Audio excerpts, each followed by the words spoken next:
themselves. I know they both ran in the 4.4s. Devin White, I believe, ran in a 4.4.2 or 4.4.3, and I know that Devin Bush ran a 4.4.4, I believe, on his first attempt.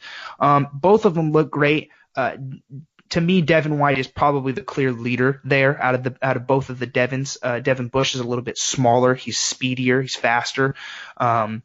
But both of those guys, and I'll be honest, I haven't done too much digging on the linebacker position coming out of this class, even though that's a big need of the Chargers as well, and I should start studying that a little bit more. But I do know that if you're able to land either one of those, the Steelers are able to land either one of those. That's a huge addition. I don't think Devin White is going to slip that far. I believe you guys pick at the 20, so I don't foresee him making it down the draft board that far. Somebody's going to pick him because he's a great talent. Devin Bush, on the other hand, some people have some issues on his size. I think he's about 5'11", and I think he could very well make his way down to you guys, and that'd be a hell of a pick there.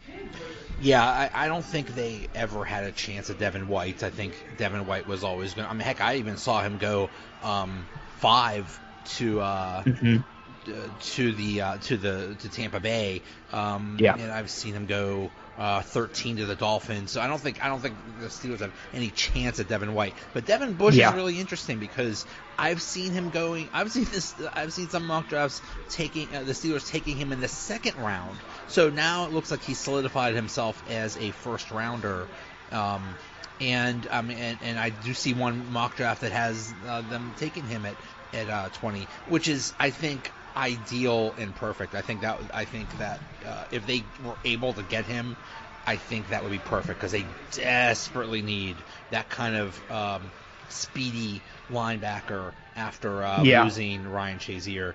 Another big position of need is cornerback, and looks like the big ones available are Greedy Williams from LSU and Byron Murphy from Washington. What do you think of them? How do you think they'll where they might end up or how they did? So Greedy, I've followed him a little bit I followed his last season at LSU, and he's a tall, rangy corner. Anybody that's able to get him is lucking out, and I honestly don't think he's going to make it past the top 10 or 15 picks. You'd be very, very lucky to be able to get him to slip to 20. Although he's a fantastic player. Sits about 6'1", 182, and like I said, he's rangy. He's tall. He's a ball hawk. I don't know statistically how many interceptions he had at LSU, but in the tape, he's very good at tracking. And he's very good at putting himself in a position to win in coverage and to be able to attack the ball. His man cover skills are great. Zone cover skills are great. He's just an all-around really, really good prospect. In terms of Byron Murphy, he solidified himself as a top 3 corner undoubtedly. He's one of the guys that's very intelligent. He tries to outsmart his opponents as much as possible, and you can see it for the most part on tape. He's not a guy that I've seen take an absolutely athletic turn. He sits at about 6 foot 175. He's not, like I said, he's not a guy that exploded to me physically, but he's very smart. He knows how to angle himself and put himself in a good position to win in coverage, and I thought he solidified himself as a top 3 corner. Another guy that I really like, who I'm hoping tests very well today, and like I said, I still got to catch up on these guys, but he's probably my top rated corner here, and it's DeAndre Baker out of Georgia. 5'11", 180, and he is just a baller. He's a bully, though. He is a guy that will beat you up at the line of scrimmage, and he can play zone, especially in man. He is just an absolute dog, and he is somebody that not only brings a physical game style to your team and your defense, but he brings that whole entire dog mentality and attitude. He reminds me of kind of like a Jalen Ramsey-esque kind of player. Not nearly I mean, we don't know how he's going to be, but that's the type of attitude that he brings and the type of physicality and the type of style of play that he brings. People have questioned his long speed. I believe I saw him run a 4.5 today, which isn't great for a corner. You want him to be able to stick on guys, especially at the line of scrimmage, and then coming off on go routes and slants and everything. But if you put him in a zone scheme, I think he fares very, very well. So he's another guy I would definitely be on the lookout. I'm kind of hoping he slips to 28 at the Chargers, but we'll see. How about wide receiver? It looks like the first round wide receivers are going to be Metcalf, and then Marquise Brown of Oklahoma, and who else is there? There's then Paris Campbell of Ohio State. The Steelers, if they did go wide receiver, I think would need a burner. Who would best? Would Marquise Brown fit that bill? Yeah, he's very speedy, and he's great in open space. He can take the top off of a defense, and that's what you want. He's a down the field threat, and I think that he would definitely be a good addition to any team. Only thing is, him and A.J. Brown and Marquise Brown, they're both related to Antonio Brown, and we know people talk. I don't know if, and this is just intuitively thinking, I don't know if they take either A.J. Brown or Marquise Brown in the draft. With everything that's happened with Antonio Brown, you'd essentially be making a pick for 4 to 5 years, and then when it comes time to pay that, either one of them again, are you going to get them to sign a contract based on what they know about their family member and his dealings with you in the past?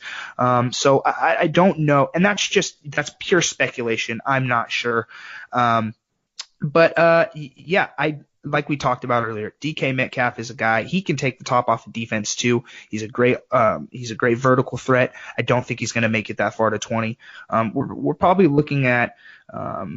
You said Paris Campbell. That was a name that you mentioned too. Ran the fastest 4.31, I believe, or a 4.32. He can take the top off too. He's very fast. Had a productive last season at Ohio State. If that's the type of person that they're looking for to put kind of in the slot or alongside Juju, he might be the guy that you're looking for. Somebody that I think could potentially become somebody that the Steelers might want to look for is Emmanuel Hall as well. He had a great combine.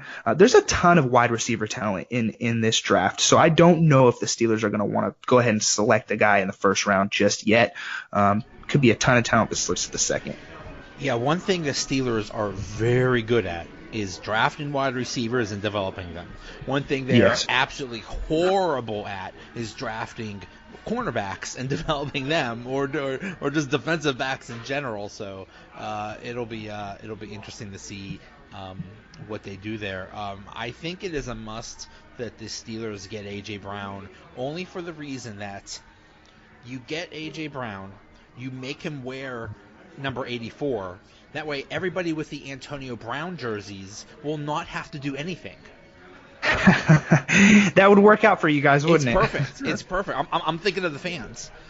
Yes. No, I totally agree there.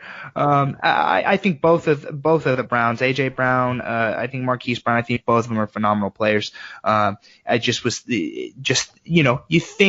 to think about the longevity and everything that's happened surrounding that situation with Antonio, them being family members. I think smart people will take that into consideration, but they're great players nonetheless, and be very lucky to have them in Pittsburgh. You're absolutely right. I think the Steelers are looking at Marquise Brown. I don't care, if he could walk on water. They would say, no, not interested. We're not dealing with that again. So. Exactly. All right, sir. Hey, thank you so much, Jesse Reeves at Jesse Reeves FF from FF Statistics. If you go to FF Statistics, there is so much. I think I called it a disgusting amount of information. You guys are just you guys are all over the stats, and nobody does it better. Also from the Youth Movement podcast. Hey, thanks a lot, man. Absolutely. Thanks, Joey. Thanks for having me on. All right, I'll see you. Thanks for listening. We'll be back Wednesday with a new episode. I talk Penguins with Angie Carducci. Then I welcome back Coach and Mark Haglauer, and we talk about whatever's going on with the Steelers. Then we have our fantasy draft, this time with 90s one-hit wonders. So a lot of stuff going on. Thanks again to Jesse Reeves. Talk later. Another episode is in the bag.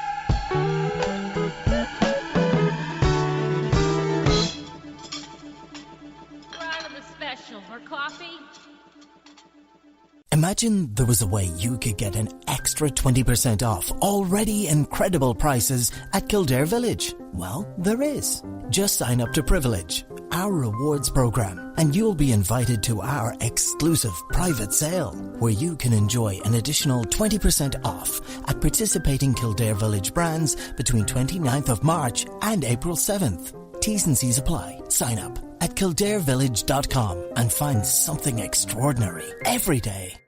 Imagine there was a way you could get an extra 20% off already incredible prices at Kildare Village. Well, there is. Just sign up to Privilege, our rewards program, and you'll be invited to our exclusive private sale, where you can enjoy an additional 20% off at participating Kildare Village brands between 29th of March and April 7th. T's and C's apply. Sign up at kildarevillage.com and find something extraordinary every day.